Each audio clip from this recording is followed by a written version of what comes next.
दिन chief justice B R. Gavai के लिए, मोदी सरकार के लिए और इस देश के लोकतांत्रिक ढांचे और न्यायपालिका की स्वायत्तता के लिए एक ऐतिहासिक फैसले का दिन था।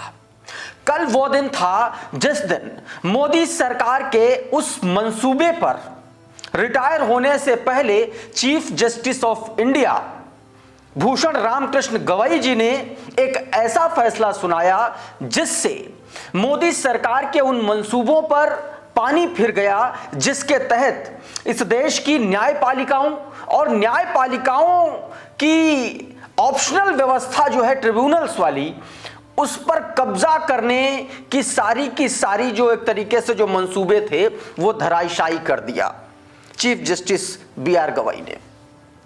क्या कुछ पूरा मामला है वो मैंने आपको इससे पहले एक वीडियो में बताया था कि किस तरीके से जस्टिस बी.आर. गवई ने आर वेंकटरमणी और एएसजी ऐश्वर्या भाटी को लताड़ लगाई थी और ये कहा था कि ये जो आप लोग चालबाजी कर रहे हैं, क्या आप ये चाह रहे हैं कि मेरे रिटायरमेंट से पहले ये सारा मामला हो। आज के इस वीडियो में कल अदालत में, कल सुप्रीम कोर्ट में क्या कुछ हुआ है, किस तरीके से जस्टिस बी.आर. गवई और के विनोद चंद्रन की जो बेंच ने जो फैसला मोदी सरकार के खिलाफ सुनाया है, उससे मोदी सरकार को एक तगड़ा झटका लगा है, उसके बारे में मैं आपको बताने जा रहा हूं। देखिए, मोदी सरकार 2021 में इस देश में 10 से ज्यादा ट्रिब्यूनल्स जो काम कर रहे हैं उनको एक तरीके से खत्म करने के लिए, या यूं कहें कि उन पर अपना कब्जा जमाने के लिए एक नया एक्ट लेकर के आई थी जिसको नाम दिया था ट्रिब्यूनल रिफॉर्म एक्ट 2021। अब ये ट्रिब्यूनल्स क्या है दोस्तों? इस देश में ट्रिब्यूनल्स की जो अवधारणा है वो ये है कि जो मुख्य न्यायपालिका है, यानी कि कोर्ट है, सेशन कोर्ट है, हाई कोर्ट है, सुप्रीम कोर्ट है और जो अदालतें हैं, उनमें जो तमाम सारे केसेस हैं उनके बोझ को कम करने के लिए ये व्यवस्था तय की गई थी। अब ये जो ट्रिब्यूनल्स हैं अलग अलग कार्यों के लिए अलग अलग ट्रिब्यूनल बनाए गए हैं, जैसे फिल्म के लिए, जैसे एनजीटी के लिए, जैसे एयरपोर्ट अथॉरिटीज के लिए। तो बड़े बड़े जो वर्टिकल्स हैं इस देश में जो अलग अलग काम करते हैं, जिनके अलग से उनके केसेस का निपटारा हो जाए, उनके लिए बनाया गया था। अब सरकार ये चाह रही थी कि इन पर सबसे पहले कब्जा किया जाए और शुरुआत में भी कई बार कोर्ट में अपना दखल देने की कोशिश कर चुकी। याद कीजिए किरण रिजिजू जो जब कानून मंत्री थे और उस वक्त कितना बवाल हुआ था मोदी सरकार के दूसरे टर्म में। और अब ये एनजीटी के जरिए, माफ कीजिएगा, ये जो ट्रिब्यूनल्स रिफॉर्म एक्ट है उसके जरिए इन ट्रिब्यूनल्स पर कब्जा करने की तैयारी थी। Chief justice B R. गवई ने कल एक बड़ा ऐतिहासिक फैसला सुनाया। अपने ऐतिहासिक फैसले में चीफ जस्टिस बी.आर. गवई ने साफ साफ जो ट्रिब्यूनल रिफॉर्म एक्ट था सरकार का, उसको ना सिर्फ एक तरीके से रद्द कर दिया बल्कि यहां तक कह दिया कि सरकार जो है न्यायपालिका के जो फैसले हैं उनको पलट नहीं सकती है, उनको पलट नहीं सकती। और यह बात इसलिए कहा क्योंकि एक बार और दोबारा काम करने के लिए इस एक्ट पर कहा था कोर्ट ने, अदालत ने, और सरकार ने फिर से उनमें थोड़ा सा पॉलिश करके फिर से सेम वही चीजें रख दी। और इस पर भी सुप्रीम कोर्ट ने कहा कि ये तो आपने ऐसा ही किया जैसे नई बोतल में पुरानी शराब परोस दी हो। ये बात बाकायदा कही गई है कोर्ट के भीतर। अब इस पूरे मामले को मैं आपको सिलसिलेवार तरीके से समझाने की कोशिश करता हूं दोस्तों।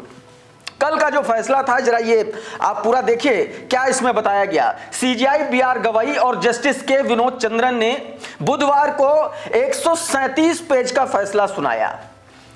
11 नवंबर को इसकी सुनवाई पूरी हो गई थी और उसके बाद यह फैसला कोर्ट ने सुरक्षित रख लिया था। उसकी भी एक कहानी है, वो मैं अभी आपको आगे बताऊंगा। दोस्तों, ये जो पूरा मामला है ये 2020 का है। 2020 नवंबर 2020 में सुप्रीम कोर्ट ने ट्रिब्यूनल्स के जो अध्यक्ष होते हैं और उनके जो सदस्य होते हैं उनका कार्यकाल 5 साल तय किया था। लेकिन सरकार 2021 में ये नया ट्रिब्यूनल एक्ट लाई और उसमें कार्यकाल 4 साल का कर दिया और कई ऐसे उसमें बदलाव कर दिए जिससे आप ये समझ लीजिए कि ट्रिब्यूनल्स की जो स्वायत्तता है वो एक तरीके से सरकार के अधीन हो जाती, यानी कि उनकी नियुक्तियां कैसे होंगी, कौन करेगा, कमेटी क्या होगी, उनका कार्यकाल कितना होगा, उनकी उम्र कितनी होगी, मिनिमम उम्र कितनी होगी, तमाम सारे ऐसे उसने साजिशें की। इस तरीके से उसने इस पूरे एक्ट को बनाया कि जो भी आदमी इस ट्रिब्यूनल का अध्यक्ष बने या सदस्य बने वो सरकार का एक तरीके से चेला बन करके काम करे, जो सरकार करे वही वो आदमी करे, उसी तरीके का आदेश लिखा जाए। इसी को रद्द कर दिया सुप्रीम कोर्ट ने। सुप्रीम कोर्ट ने दो बातें, दो कमेंट किए कोर्ट के भीतर। क्या कहा? पहली बार तो यह कहा, पहली बात आपकी स्क्रीन पर है, कहा कि केंद्र सरकार बार बार उन्हीं प्रावधानों को ला रही है जिन्हें अदालत पहले ही गलत ठहरा चुकी है। और इसी पर आगे ये कहा था कि पुरानी नई बोतल में पुरानी शराब परोसने जैसा है। दूसरा एक कमेंट यह किया गया कि न्यायपालिका की स्वतंत्रता सुनिश्चित करने के लिए लंबी अवधि और पारदर्शी नियुक्ति होना जरूरी है। लंबी अवधि यानी कि 4 साल नहीं, 4 साल कम है, 5 साल कम से कम। और पारदर्शी प्रक्रिया, उसमें एक कमेटी का भी प्रस्ताव दिया था कि वो कमेटी 2 लोगों को चयनित कर सकती है, उसको भी पूरी तरीके से हटा दिया कोर्ट ने। सीजीआई ने दोस्तों जो अपने फैसले में लिखा वो देखिए जरा। सीजीआई ने लिखा कि जब संसद ट्रिब्यूनल सिस्टम बनाती है या उसमें बदलाव करती है तो उसे संविधान की बुनियादी शर्तें ध्यान रखनी चाहिए, जैसे स्वतंत्रता, इंडिपेंडेंसी, निष्पक्षता और ट्रांसपेरेंसी, और इसके अलावा न्याय देने की कैपेसिटी, न्याय देने की क्षमता उस संस्थान में कितनी है। अगर कोई कानून इन मूल सिद्धांतों को कमजोर करता है तो यह सिर्फ सैद्धांतिक नियम का उल्लंघन नहीं होता, यह संविधान की संरचना पर भी चोट करता है। और ये तीनों ही बातें इस ट्रिब्यूनल एक्ट में 2021 में सरकार ने पूरी तरीके से गैर हाजिर नजर आई। सुप्रीम कोर्ट ने सरकार के वो 3 प्रावधान इस एक्ट से हटा दिए। पहला तो यह प्रावधान हटा दिया जिसमें यह कहा गया था कि न्यूनतम जो उम्र होनी चाहिए, न्यूनतम उम्र 50 साल होनी चाहिए। अदालत ने कहा नहीं, हटाओ इसको। 50 साल अगर हम न्यूनतम उम्र कर देंगे जो तो यूथ जो होंगे वो क्या करेंगे, उनको तो वंचित कर दिया जाएगा और उनकी जो अनुभव और एक्सपीरियंस है उनको एक तरीके से कमतर आंकने की ये कोशिश होगी। अदालत ने कहा नहीं, हटाओ इसको। दूसरा, 4 साल की अवधि जो है उसको कम कर दिया। कहेगा नहीं, ये 4 साल की अवधि वाला मामला नहीं चलेगा।